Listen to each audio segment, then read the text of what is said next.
Muito boa tarde, alunos, tudo bem? É o professor Arthur. É, Hoje, então, aula de História. Eu preparei para vocês justamente um assunto bem interessante para abordar em relação à história. E começamos trabalhando Antiguidade. A gente vai trabalhar, então, a respeito um pouco de História Antiga, né? E uma das civilizações, então, que eu pautei aqui para trabalhar com vocês então, sobre o Egito Antigo, certo? E daí já é um assunto que a gente consegue trabalhar o desenvolvimento, né, de identidade, um desenvolvimento melhor em relação a de como esses povos então antigos eles acabaram desde de um nomadismo até chegar em uma civilização avançada como os próprios egípcios acabaram sendo, certo? Então, o que eu acabei trazendo para propor para vocês aqui, justamente nesse conceito de antiguidade, certo? Vamos pensar então que vamos trabalhar antes de Cristo, né? Aquele que já trabalhou na própria sala de aula, né? Aquela divisão então antes de Cristo e depois de Cristo, certo? Então o AC e o DC, né? Aqui a gente vai trabalhar justamente com os egípcios, que se trata 4 mil antes de Cristo, certo? Então é isso que a gente vai acabar trabalhando agora, nessa aula de hoje. Pois bem, o que a gente acabou trazendo neste momento para a gente trabalhar aqui? O conceito, então, de como surgiu esta civilização, de como vai acabar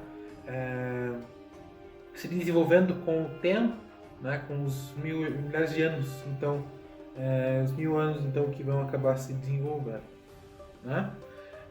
O Egito em si, ele vai ter vários períodos de sua história, né? Desde o pré-dinástico, isso não seria antes das dinastias, né, dos faraós, certo?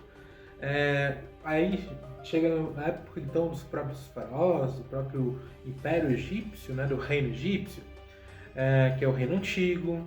Depois a gente vai se encontrar o Reino Médio, o Reino Novo. Mais tarde ainda a gente vai ter o período Ptolomaico, certo? Que é o período greco-romano. Depois que os gregos de Alexandre o Grande e os macedônios acabam chegando no Egito, expulsando os persas.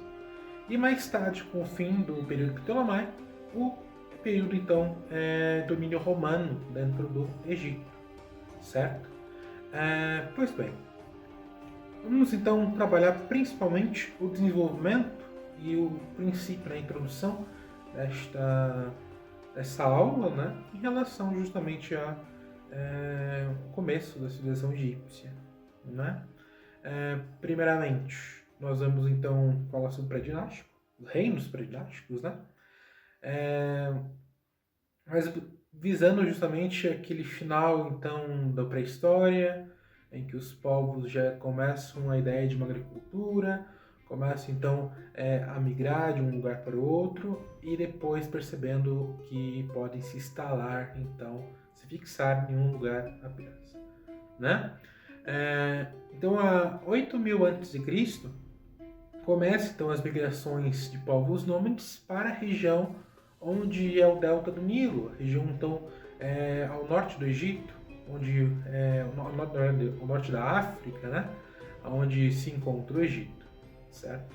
Então, há 8.000 a.C., esses povos percebem então que precisam de agricultura, precisam então acabar se formando, né, essa ideia de agricultura. Eles deixam de ser nômades e passam a ser então sedentários, né? Porque como nômades eles migravam de um lugar para outro em busca de recursos daquele ambiente. Quando o ambiente acabava, o recurso acabava, eles iam para um outro local. Detalhe, isso é interessante a gente pensar, né? Justamente porque acaba um recurso, então como é que eles vão conseguir mais? Então eles vão sempre ficar migrando de um lugar para o outro. Ok. Eles não percebem que plantar agricultura, pegando uma semente ali, aqui, né, frutas que eles acabam consumindo, e jogam, e percebem que essas plantas acabam crescendo, né? Aí então eles começam a desenvolver essas habilidades, né, em relação à agricultura. E aí que eles escolhem as margens tão próximas a rios, né, as margens de rios. Por exemplo, os povos nômades que então se fixaram no Egito, no delta do Nilo, certo? Percebendo então que esse local era benéfico para a agricultura, né? Então a gente vai ter volta do delta do Nilo formações então de pequenos povos, né? Que vão ser chamados de nomos. Então essa formação desses nomos se dá justamente essa questão então dos povos sedentários, nômades que se tornaram sedentários, né? Só que esses povos então tinham seu líder dentro deste nomo que se chama nomarca. Então esse nomarca era então o líder justamente do nomo. Então a gente vai ter vários nomos e vários nomarcas, vários líderes dessas tribos, dessas pequenas tribos. Pois bem, a gente vai poder observar então que eles vão precisar acabar surgindo um desenvolvimento maior. Isso acaba gerando com que eles acabem brigando entre eles. Aquela coisa, a minha plantação está melhor do que a do meu colega. Então eu vou lá, a minha plantação deu errado, eu vou lá invadir a do meu vizinho. Então eles começaram a ter vários conflitos em relação a isso, né? Então guerras, brigas, né? Enfim. Até que vai chegar um momento em que o Egito ele vai ser dividido em dois reinos, certo? Então a gente vai encontrar o reino do Alto Egito e o reino do Baixo Egito. Porque reino, então já é a formação de uma civilização, os nomos acabam se unindo e tendo um governante em si. Né? Então a gente vai ter um governante desses nomos, desse conjunto de nomos do Baixo Egito, então que é a região do delta do Nilo, a região ao norte do rio Nilo, certo? A gente vai ter então os nomos em união ali do Alto Egito. Então a região, então toda a extensão do rio Nilo seria então essa região do Alto Egito, que vai ter um seu líder próprio. Muito bem. Esses nomos acabam, esse Alto e Baixo Egito acabam tendo conflitos, né? Dentre um grande conflito que ocorreu a 3200 a.C., é quando nós vamos encontrar o faraó Menés, ou Narmer, né? Dependendo muito do livro aborda, né? Vamos trabalhar ali com o Narmer, tá? Mais fácil. Tem então uma peça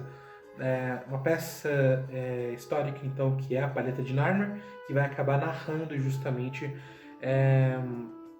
essa unificação do Egito, né?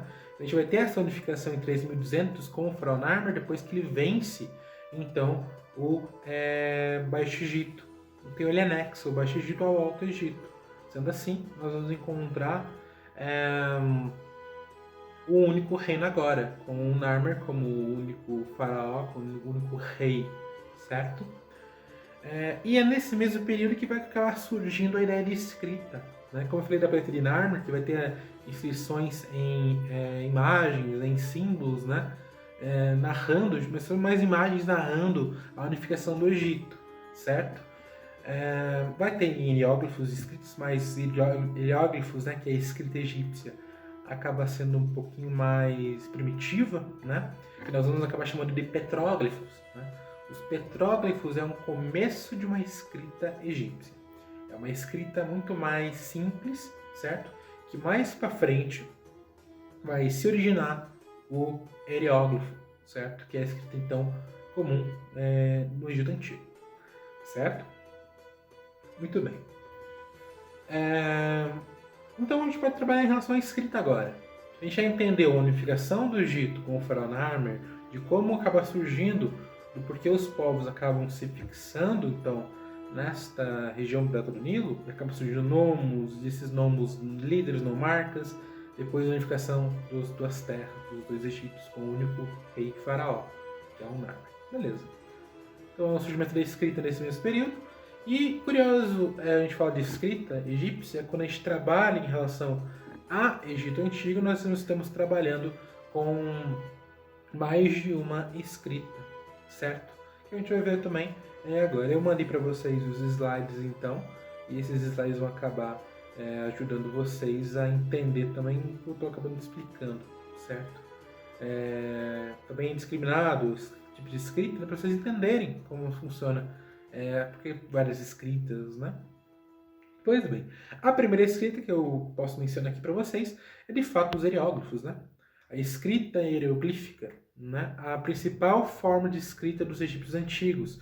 Para os egípcios é a escrita então dos deuses, né? Apenas os deuses conseguiam ler, e também o faraó, sendo o rei, né? E considerado também uma divindade viva na terra, o faraó também entendia os hieróglifos, assim como os sacerdotes que trabalham dentro dos templos, certo? São umas mensagens enviadas pelos deuses, a escrita dos deuses, a escrita sagrada, então, para os egípcios. Pois bem, então, esses são os hieróglifos, a escrita oficial, né, a escrita principal do Egito Antigo. Uma outra forma de escrita que a gente vai encontrar é o hierático.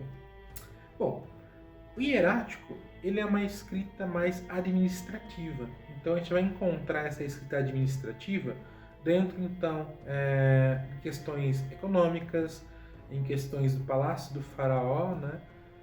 Justamente é uma escrita mais utilizada, mais simplificada dos hieróglifos, certo? Ela é uma escrita que está ali no meio, né?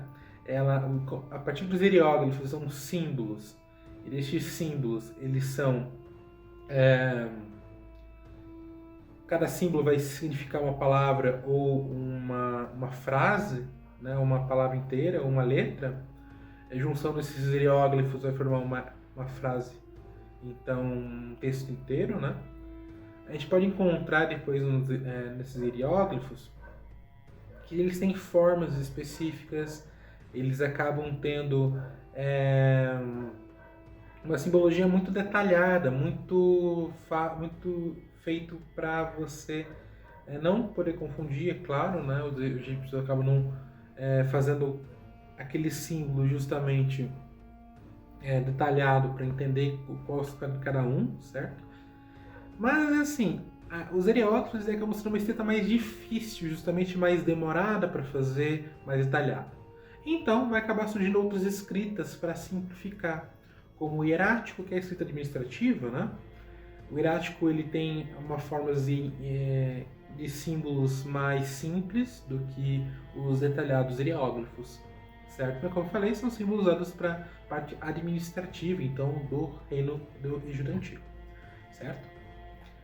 E a terceira escrita, que nós podemos também acabar abordando aqui com vocês, é o demótico. Então, o demótico ele vai ser a escrita mais simples das três, né? É uma escrita muito mais cursiva, mais simples, mais fácil então de fazer, que era a escrita então do cotidiano dos egípcios antigos.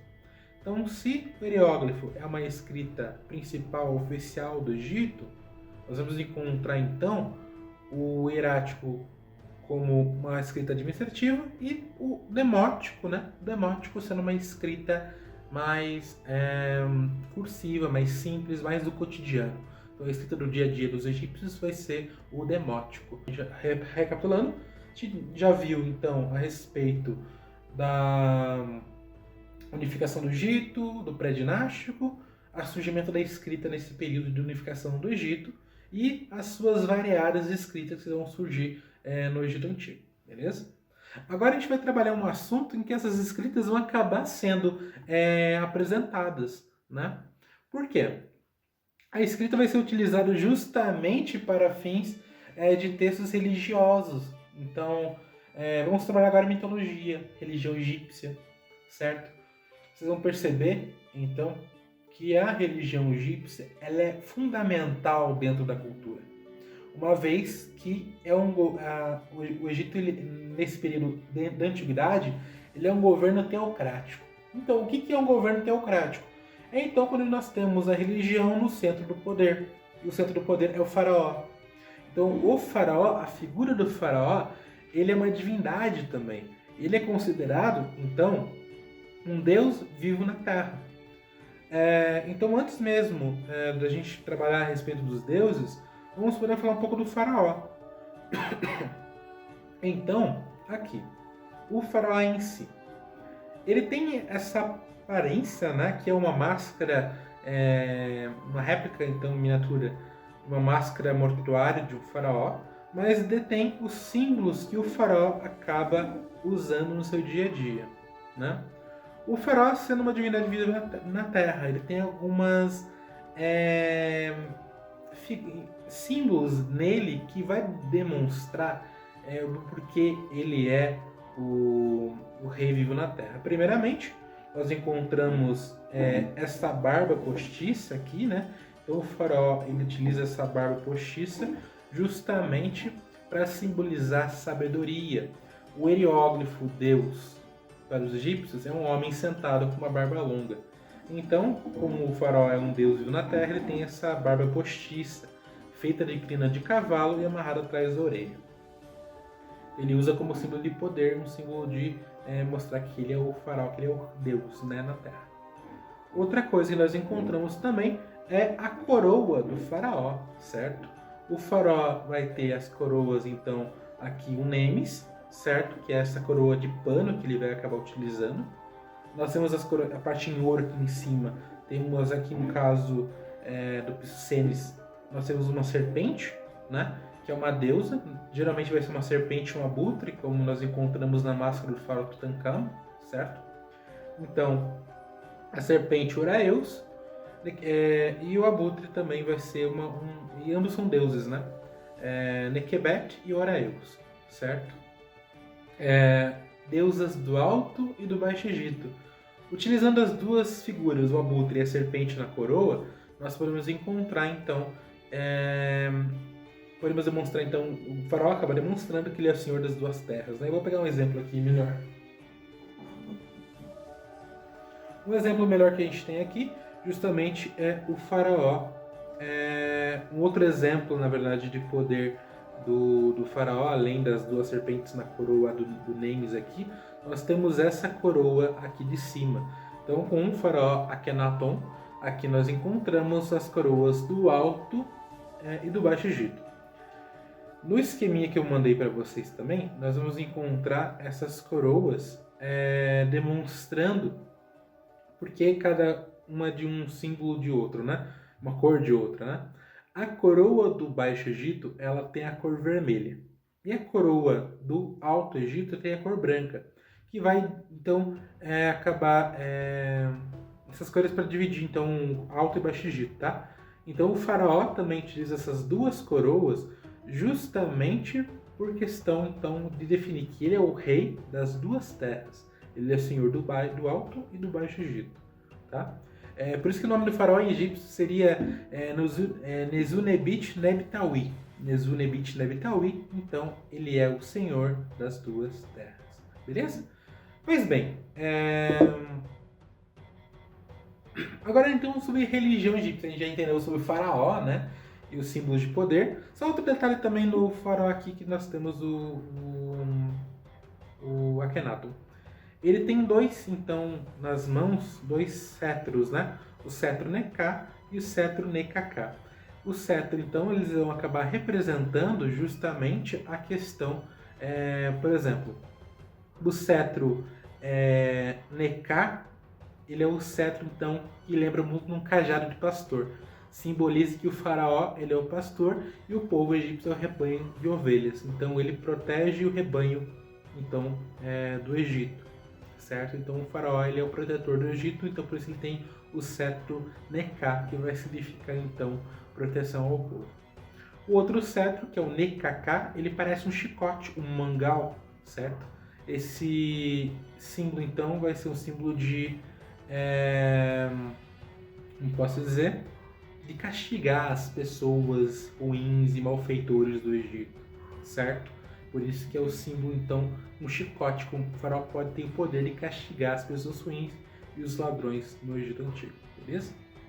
Pois bem, agora vamos trabalhar sobre os deuses, né?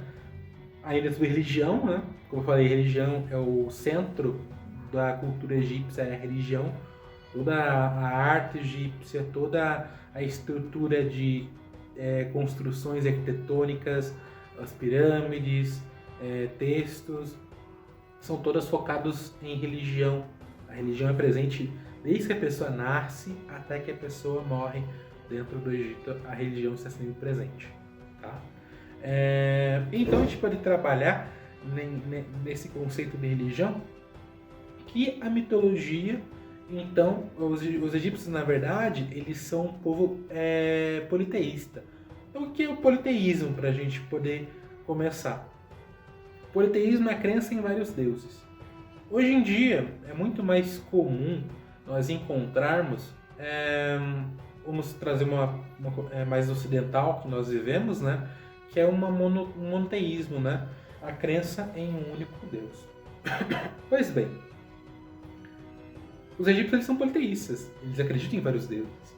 E detalhe, esses deuses acabam surgindo para os egípcios, eles acabam criando essas divindades para explicar o cotidiano deles. Então, esses deuses têm a explicação pela criação desses deuses é nada mais que a explicação para do porquê esses, então, deuses acabam existindo, né? Porque acaba enchendo e baixando em certos períodos. Por que acontece isso?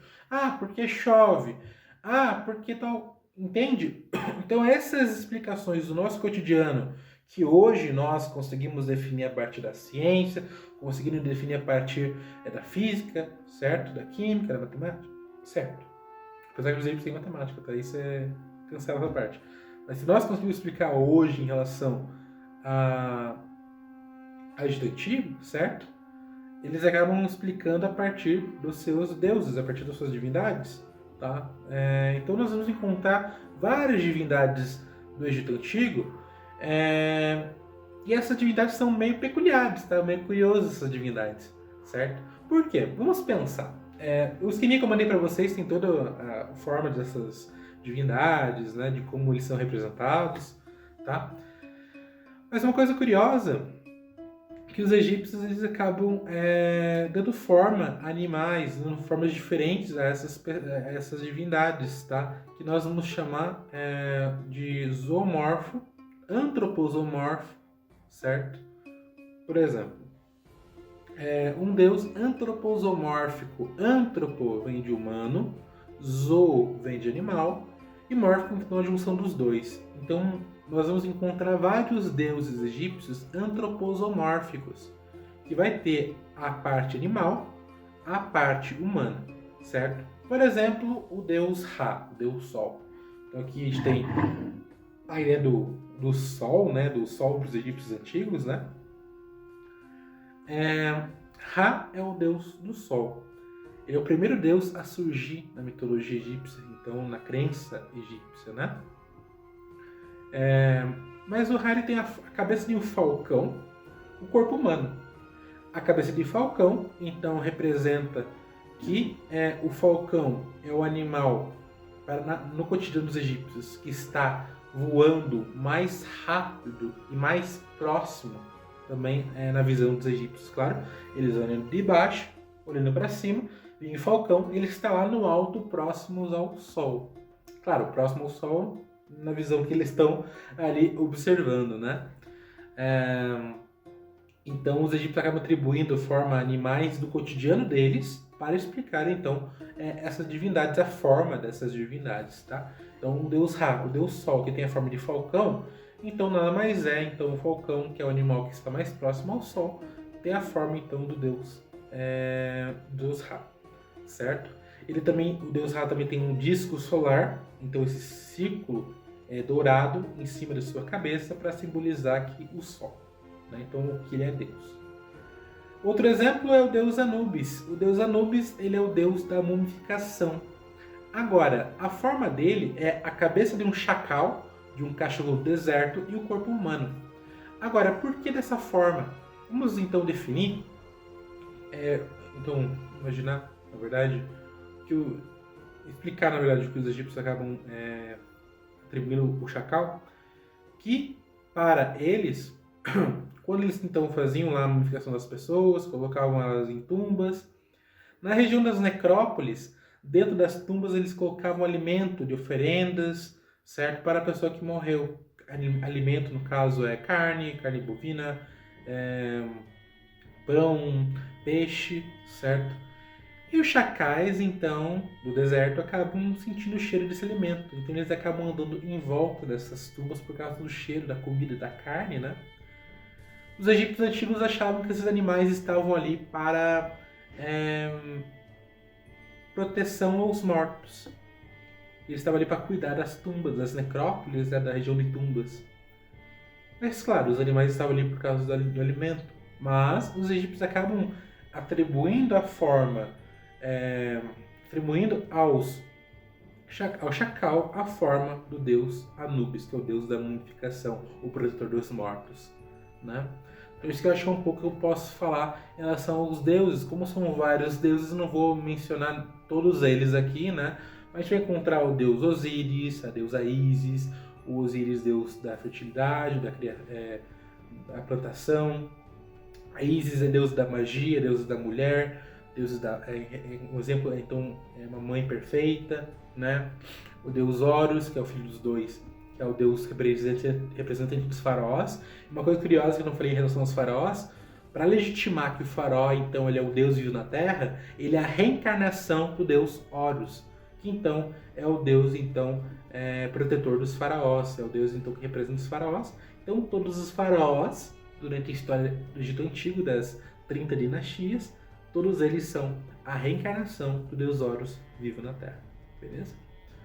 E tem outros deuses também que nós vamos encontrar nessa mitologia que eu coloquei ali para vocês nos slides que eu mandei para vocês acompanharem esta aula, certo? Pois bem, nós falamos então de unificação do Egito, surgimento da civilização, escrita, né, que vai ser um papel fundamental essas escritas, e a religião, então a mitologia, um pouco sobre o faraó também, que é o centro do poder religioso e do poder político no Egito, certo? E nós vamos encontrar então que aquela escrita que a gente mencionou vai ser utilizada para fazer os textos então religiosos e coisas afins, né? Agora a gente vai surgir a ideia então da mumificação. O nascimento, vida e morte do Egito Antigo, né? Ele é fundamental e baseado na religião egípcia, então nós vamos encontrar justamente dentro desta religião a mumificação, dentro dessa crença egípcia, essa cultura egípcia, a ideia de mumificar as pessoas para garantir o vida após morte, né?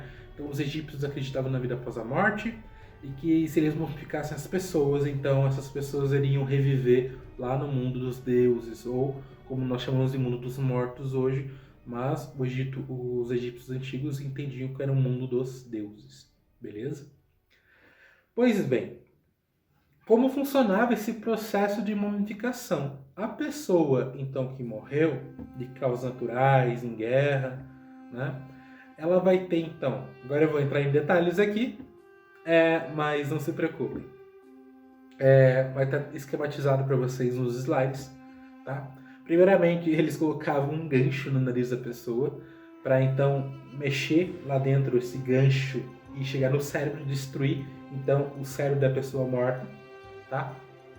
Porque o cérebro não vai ser importante para o processo de mumificação, beleza? Depois, eles vão pegar um objeto chamado chávena. A chávena, ela é muito parecida com uma xícara, tá? Então, tem uma alcinha onde coloca o dedo para segurar, coloca água dentro dessa chávena. Mas detalhe, ela tem 2 canudos acoplados, então presos nela. Esses canudos em cerâmica também, e a chávena é feita em cerâmica, era colocado água dentro então desta chávena, coloca esses 2 canudinhos dentro das narinas da pessoa, coloca água dentro da cabeça da pessoa onde está o cérebro destruído. Ele faz movimentos circulares com a cabeça da pessoa, coloca a pessoa de bruças e o cérebro sai pelo nariz. Ok, feito isso, uma parte do processo de mumificação. Lembrando que é um processo religioso sagrado para eles, por isso que eles fazem todos esses detalhezinhos, né, de tirar o cérebro e coisas do gênero, beleza? Agora, eles vão pegar uma pedra de obsidiana, então uma pedra vulcânica, em formato de uma adaga, eles vão cortar aqui a lateral do tórax da pessoa. E tirando então desse tórax da pessoa 4 órgãos: o estômago, o pulmão, os rins e o intestino, certo? Esses 4 órgãos eles vão ser colocados em 4 vasinhos chamados vasos canópicos, tá? E esses vasos canópicos, com uma ideia de então preservar esses órgãos, são colocados sal, natrão. O natrão é um sal mais salgado que o sal de cozinha, que vai secar esses órgãos, então, e colocar dentro desses, eles diminuem o tamanho, né? Porque o sal vai secar, tirar o líquido dos órgãos, então eles vão secar e vão ser colocados nesses vasinhos chamados vasos canópicos. E colocados depois dentro da tumba, junto com, então, depois com a múmia, né? Agora, eles vão preencher, né, o corpo dessa múmia, então, dessa pessoa que morreu. Vão preencher ela para colocar, então, para dar, então, o estofamento nela ali, para não ficar toda murcha, né, toda, para poder fazer o processo de mumificação. Antes disso, é claro, eles colocam uma pessoa em uma cama mortuária e vão colocar sobre ela o natrão. Então aquele sal que eu falei que é mais salgado que o sal de cozinha vai ser colocado em todo o corpo da pessoa. E esse sal vai fazer o mesmo esquema que fez com os órgãos, ele vai secar o corpo da pessoa. Depois de 70 dias então durante o processo de mumificação vai durar 70 dias, eles vão tirar o corpo da pessoa desse sal. Essa pessoa vai estar seca, vai estar murcha, né? Todo o líquido do corpo foi tirado por causa do sal. E eles começam, então, a enfaixar o corpo da pessoa. Dependendo muito de quem seja, de faraó,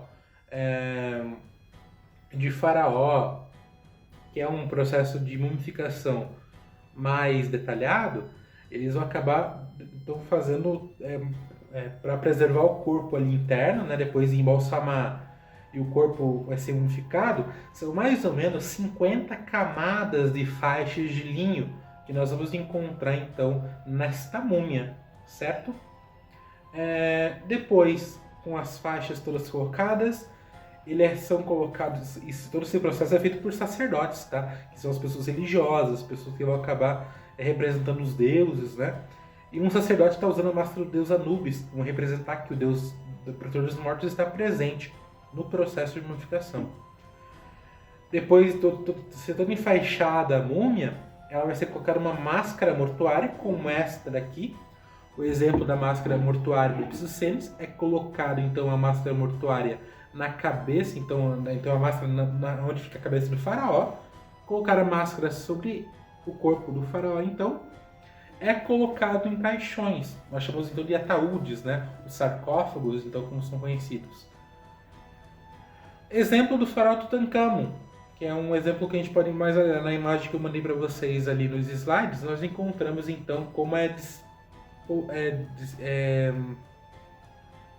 proporcional lá o tamanho dos caixões, certo? A gente tem o corpo com a máscara que vai no primeiro caixão, aí é tampado. Depois esse primeiro caixão é colocado no segundo caixão maior, também tampado. E mais tarde em terceiro caixão bem maior, feito de ouro, certo? E também é tampado e colocado dentro de uma tumba. Então é assim que é feito o processo de mumificação. A pessoa vai para uma tumba e o faraó, estou dando exemplo aqui do faraó, né? O faraó vai para uma tumba, é feito um enxoval então mortuário para o faraó, no qual o corpo dele vai acabar sendo colocado na tumba, e objetos então pertencentes a ele, tesouros, estátuas, alimento, vários pertences são encontrados dentro da tumba. Por exemplo, a tumba do Tutankhamon foi encontrada mais ou menos 5.000 objetos, desde pequenos até objetos grandes, dentro da tumba dele, tá? Que boa parte está sendo exposta então no museu do Cairo, lá no Egito, que depois vai ser transportado para o museu, o Grande Museu Egípcio, que estão construindo lá no Cairo, tá? Hoje a tumba do Tutankhamon ela pode ser visitada, certo? Ela é uma tumba pequena. O corpo do Tutankhamon e um dos caixões do sarcófago estão lá na tumba para os turistas poderem visitar, certo? Toda a tumba do Tutankhamon é decorada, todas as paredes da tumba são decoradas, mas detalhe que o Tutankhamon tem apenas 3 salas de tumba. Dentre essas 3 salas onde fica o corpo, e as outras salas onde fica todo enxoval e oferendas ao faraó, peças pessoais e coisas do gênero, certo? Existem tumbas com mais de 7 salas, 9 salas, certo? E todas as salas têm um propósito, certo? Eu estou dando exemplo aqui o Tutankhamon, que é mais fácil a gente poder exemplificar. E é assim que acaba então a história para os egípcios antigos, né? E junto com o corpo da pessoa vai se passar, junto com o corpo lá no sarcófago, vai ter um livro dos mortos. E o livro dos mortos vai estar narrando justamente a passagem da pessoa para esse pós-vida, né? Então a pessoa vai ser julgada numa balança da verdade e da justiça. De um lado da balança vai ser pesado o coração da pessoa, o que a pessoa fez de bom e de ruim em vida de uma forma simbólica, e o outro lado vai ser pesado uma pena, que é a pena da deusa Maat, que é a deusa da verdade e da justiça. Então, nessa pesagem da balança no livro dos mortos, se o coração for mais pesado que a pena, simboliza que a pessoa fez coisas ruins em vida. Então, essa pessoa não vai existir nem no mundo dos vivos e nem no mundo dos mortos. Ela vai ser esquecida para sempre. Mas, detalhe, se o coração for mais leve que a pena, simboliza que ela fez coisas boas em vida. Então, o corpo da pessoa vai ser... a alma da pessoa vai poder ir para o mundo dos mortos, porque foi julgada como o coração mais bondoso e mais puro e mais leve que a pena. Certo? Então, é assim concluir a história para os egípcios. Então, essa ideia de balança da pena, da verdade e da justiça é muito para a pessoa em vida fazer coisas boas, mas se ela fizer coisas ruins, ela acaba não podendo ter o pós-vida, certo? Então, é assim que conclui essa ideia, esse princípio, essa ideia dos egípcios antigos, tá? Quando a gente tem o final, então, nascimento, vida e morte, e tudo a religião ao centro dessa cultura, beleza? Acho que é isso, galera. Fica por aqui a nossa aula, certo? Espero que vocês tenham gostado e aprendido um pouco mais sobre o Egito Antigo, certo? E espero vocês, então, vou mandar para vocês a próxima aula e espero que vocês tenham entendido justamente sobre essa cultura, sobre essa civilização antiga, tá? Juntamente com ela, nós encontramos também os romanos, os gregos, os macedônios também. Nós vamos encontrar vários povos antigos que vão ter também suas respectivas histórias. Então, o que a gente acabou ensinando aqui foi em relação ao Egito Antigo. Mais pra frente a gente pode conversar mais a respeito sobre egípcios antigos, mais sobre outros reinados, mais especificamente sobre reinados, depois Ptolomeus, greco-egípcio, dominação dos romanos depois no Egito, certo? Muito bem, agradeço a aula de hoje. Então, melhoras para vocês, espero ver vocês na próxima aula, tá? Muito obrigado.